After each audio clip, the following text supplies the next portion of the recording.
Welcome to the journey of success through simplest and target-oriented approach. Like, subscribe, share, target with Professor P's Positive Way. एक विनंती आणि मी आशा व्यक्त करतो, कारण त्यातूनच मला तुमचं मोटिवेशन आणि सहकार्य हे प्रतीत होईल. Let's target competitive exam with professor बीज पॉझिटिव्ह वे.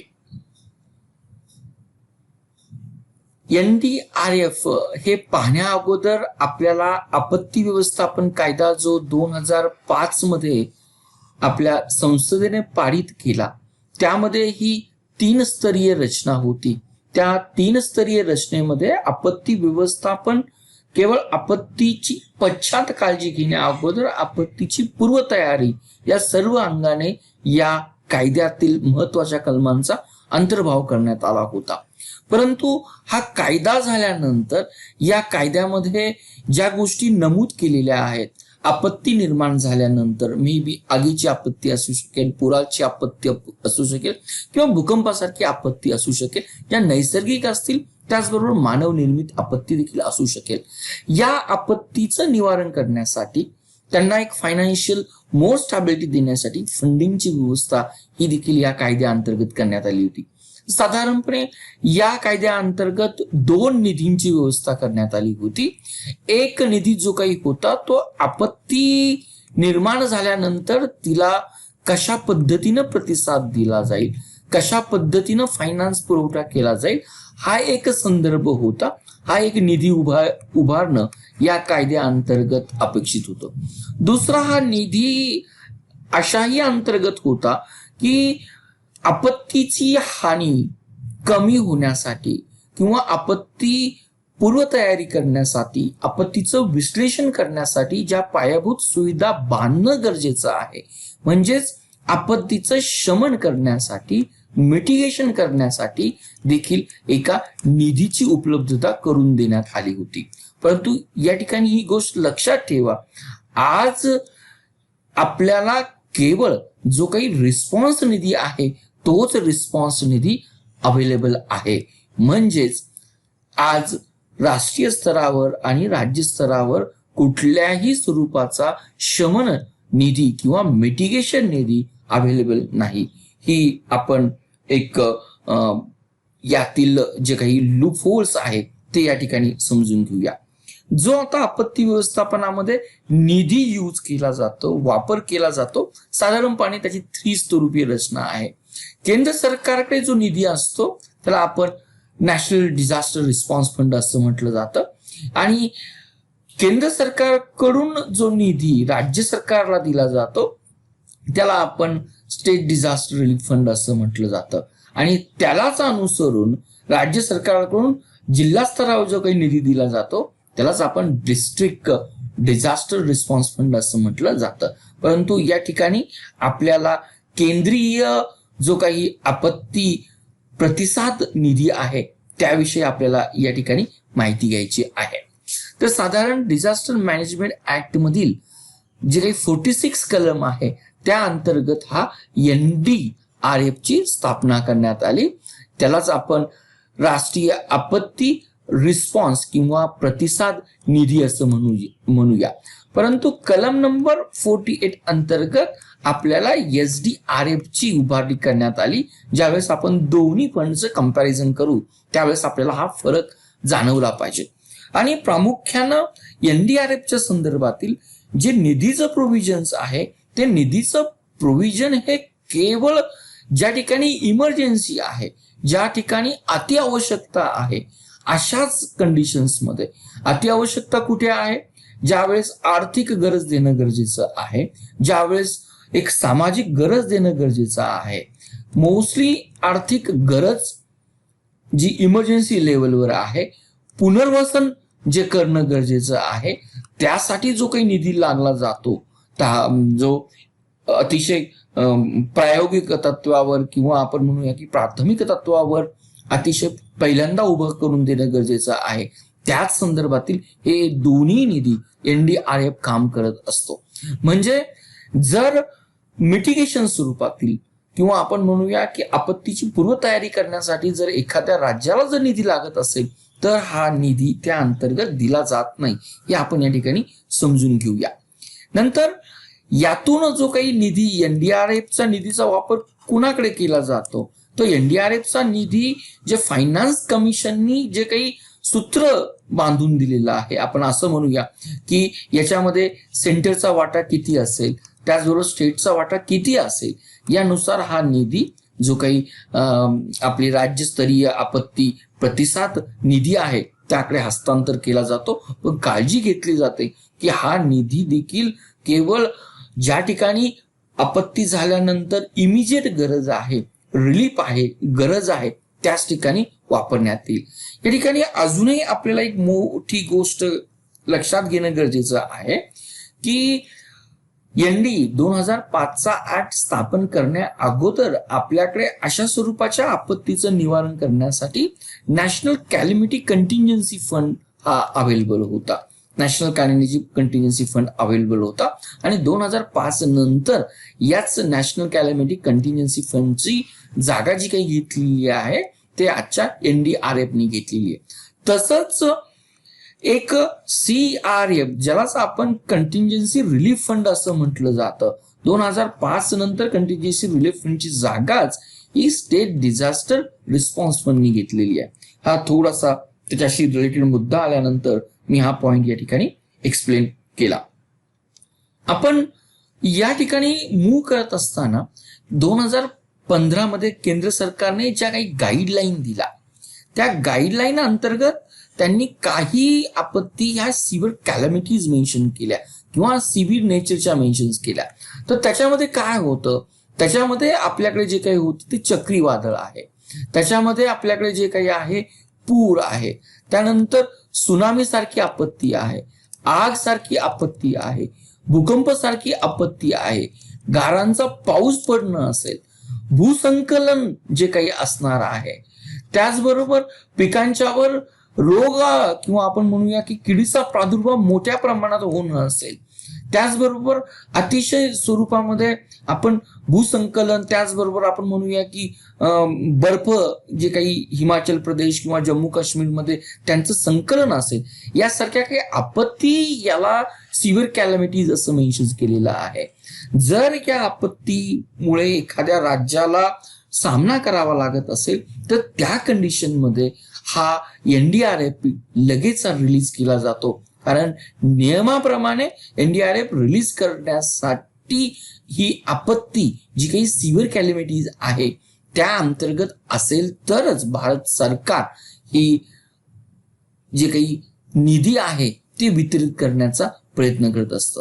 परत आपण दोन्ही संदर्भात एक कंपॅरिझन या ठिकाणी लक्षात घेतलं पाहिजे की हा निधी एखाद्या प्रॉपर्टीची हानी झाली असेल किंवा एखादी कमर्शियल बिल्डिंग जर उद्ध्वस्त झाली असेल, क्रॉपच्या संदर्भात असेल, तर कुठल्याही प्रकारचं मुआवजा देत नाही किंवा कुठल्याही प्रकारचं कम्पेन्सेशन देत नाही, कारण एनडीआरएफ निधीचा पर्पजच हा एक इमर्जन्सी पर्पजसाठी आहे की जो मिटिगेशन पर्पजसाठी नाही आहे.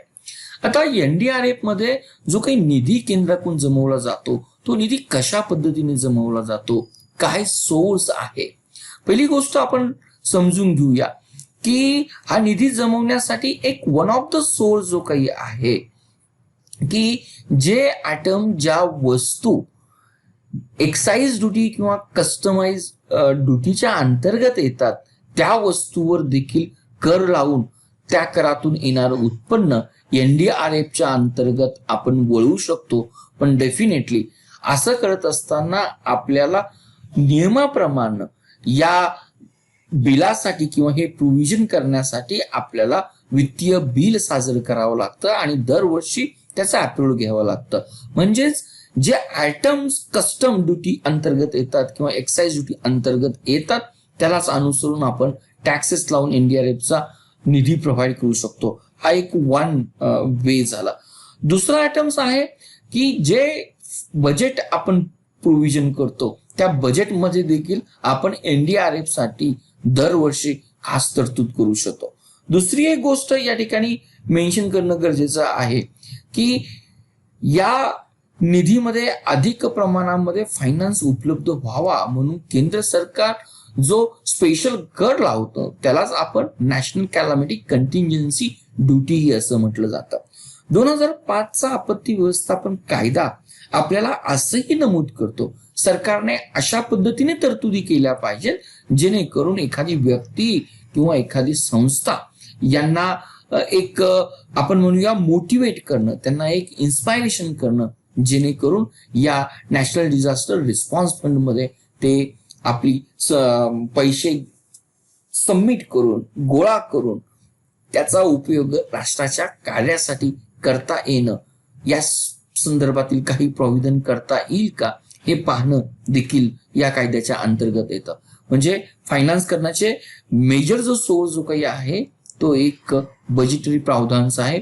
दुसरं स्पेशल ड्युटी आपल्याला इन्क्लूड करता येईल. लोकांना या कामासाठी आपण उद्युक्त करू शकतो, मोटिवेट करू शकतो किंवा काही स्वरूपातील कस्टम आणि एक्साइज पदार्थ किंवा जे काही ॲटम्स आहे त्यांच्यावर आपण ड्युटी देखील या ठिकाणी लावू शकतो. थोडक्यात हा फंड काय आहे? हा फंड गव्हर्नमेंट ऑफ इंडियाचा पब्लिक अकाउंट फंड आहे आणि याच्यावर नॉट बेअरिंग इंटरेस्ट आहे. जसं SDRF फंडावर इंटरेस्ट हा राज्य सरकारला केंद्राला द्यावा लागतो, तसंच यावर कुठल्याही प्रकारचं व्याज द्यावं लागत नाही. हा एक फरक आपण या ठिकाणी लक्षात घेऊया. त्यालाच आपण नॉट बेअरिंग इंटरेस्ट फंड असं म्हटलं जातं.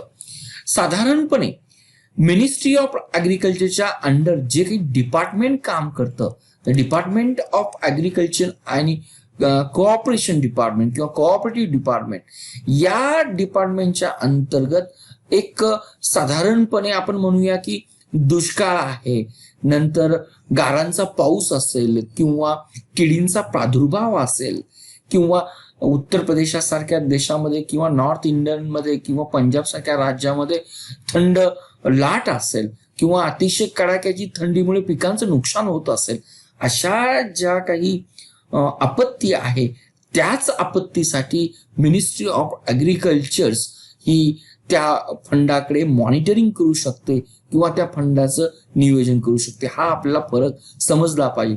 थोडक्यात मिनिस्ट्री ऑफ ॲग्रिकल्चरकडे ज्या काही आपत्तीचं मॉनिटरिंग करण्याचं काम आहे ते थोडक्यात शेती संदर्भातील आहे, परंतु या आपत्ती सोडून ज्या आपण मेन्शन्स केल्या, दुष्काळ आहे, गारांचा पाऊस असेल, किडीचा प्रादुर्भाव असेल किंवा थंड हवेमुळे पिकांचं नुकसान होत जर असेल, या आपत्ती सोडून बाकीच्या राहिलेल्या ज्या काही आपत्ती आहे ज्यामध्ये परत आपण म्हणूया की पूर परिस्थिती आहे, आग आहे, सुनामी आहे किंवा इतर काही गोष्टी आहे, त्या गोष्टींसाठी जो काही निधी दिला जाणार आहे NDRFच्या अंतर्गत त्याचं मॉनिटरिंग करण्याचा पूर्णपणे अधिकार हा आपल्याला केंद्रीय गृह मंत्रालयाला असणार आहे. हाही पॉइंट आपण समजून घेऊया. परंतु राज्यांनी किंवा केंद्र सरकारने या निधीचं हस्तांतरण कसं केलं, त्याचं उपयोजन कसं केलं, त्याचं ऑडिटिंग करण्याची जबाबदारी ही आपल्याला कंट्रोलर आणि ऑडिटर जनरलवर असते. हाही एक मुद्दा आपण या ठिकाणी लक्षात घेऊया. नाव आपण या सेशनच्या एंडला येतोय. काही प्रश्न आपण पाहतोय, व्यवस्थित वाचा म्हणजे आपल्याला हे प्रश्न लक्षात येईल. व्हिडिओ पॉज करा आणि उत्तर देण्याचा प्रयत्न करा. या व्हिडिओचा किंवा या प्रश्नाचा संदर्भ आपल्याला क्वांटिटेटिव्ह माहिती प्रोव्हाइड करणं आहे, त्यामुळे आपण या ठिकाणी गेस वर्क करू शकत नाही. एक हाय पॉवर कमिटी 1999 मध्ये स्थापन करण्यात आली होती डिझास्टर मॅनेजमेंट किंवा आपत्ती व्यवस्थापनाच्या संदर्भात. साधारणपणे त्यांनी आपत्तीचं 5 स्वरूपामध्ये वर्गीकरण केलं. जी आपत्ती आपण जलीय आपत्ती असं म्हणूया की पुराच्या संदर्भातील आपत्ती असेल, हे एक पहिल्यांदा वर्गीकरण त्यांनी केलं. दुसरी आपत्ती ही भूगर्भाच्या संदर्भात असेल, भूसंकलन असेल किंवा भूकंप असेल. तिसरी आपत्ती ही त्यांनी रासायनिक आपत्तीच्या स्वरूपातील तिचं क्लासिफिकेशन केलं किंवा त्यामध्ये ह्या आपत्ती रासायनिक आपत्ती या सदरामध्ये त्यात इन्क्लूड केल्या. तिसरी आपत्ती ही जैविक घटकाच्या अंतर्गत क्लासिफाय केली आणि राष्ट्रीय लासी आपत्ती आहे ती साधारणपणे जे काही रोग आहे त्यांच्या संक्रमणाच्या संदर्भात आपत्तीचं 5 मेजर ग्रुपमध्ये क्लासिफिकेशन केलं. हे म्हणजे 5 मेजर ग्रुपमध्ये क्लासिफिकेशन केलं. हे जर आपल्याला माहित असेल तर हे दोन्ही ऑप्शन्स या ठिकाणी डिलीट होतात. आणि अकॉर्डिंग टू 1990च्या हाय पॉवर कमिटीनुसार या 5 ग्रुपमध्ये परत जे काही सबग्रुप करण्यात आले, त्यामध्ये एकूण 31 आपत्ती होत्या. या सर्वांचा विचार करत असताना आपल्याकडे आजही किती आपत्ती आहेत, तर टोटल 5 मेन ग्रुप आहे आणि त्याच्यामध्ये 31 आपत्तीचं आपण वर्गीकरण केलेलं आहे. नेक्स्ट क्वेश्चनकडे आपण जातो. जसं मी तुम्हाला मेन्शन्स केलं, आपल्या आपत्ती व्यवस्थापन ऍक्ट नुसार जो काही नॅशनल डिझास्टर रिस्पॉन्स फंड आहे, या रिस्पॉन्स फंड कडून फायनान्स कमिशननी दिलेल्या सूत्रानुसार प्रत्येक स्टेट किंवा युनियन टेरिटरीचा जो काही स्टेट डिझास्टर रिस्पॉन्स फंड आहे त्यामध्ये निधी हस्तांतरण केला जातो. तर आपल्याला हे उत्तर दिलेलं आहे, ऑप्शन्स विचारलेलं आहे, हे कुठे मेन्शन केलेलं आहे. तर मला वाटतं राज्यशास्त्राचा, राज्यव्यवस्थेचा अभ्यास करत असताना 280 कलम जर आपल्याला आठवलं तर ते इट इज रिलेटेड विथ आपले जे काही फायनान्स कमिशन्स आहे किंवा वित्तीय आयोग आहे याच्याशी रिलेटेड आहे. परंतु म्हणजे हाही ऑप्शन्स या ठिकाणी डिलीट होतो. आपलं कन्फ्युजन जे काही होणार आहे ते साधारणपणे या 2 आर्टिकलवर होणार आहे. त्यामुळं आपत्ती व्यवस्थापन या सदराचा अभ्यास करत असताना काही आर्टिकल आपल्याला बारकाईने लक्षात ठेवावे लागतील. तर हे जे काही केंद्राकडून निधी हस्तांतर केला जातो फायनान्स कमिशनच्या सूत्रानुसार, तर यातील जे काही प्रॉपर आर्टिकल्स आपल्याला जे काही आहे ते आर्टिकल 275(1) नुसार NDRF कडून हा निधी हस्तांतरण केला जातो. म्हणून आपलं उत्तर या ठिकाणी 275(1) हे उत्तर असेल. मला वाटतं विद्यार्थी मित्रांनो, हा NDRFचा छोटासा सेक्शन आहे, परंतु परीक्षेच्या दृष्टीने आपल्याला त्याला निग्लेक्ट करता येत नाही, कारण या ठिकाणी काही क्वांटिटेटिव्ह माहिती आहे. Thank you for watching Target with Professor B's Positive Way. We request you to be a voluntary donator to become our prime and pride motivator.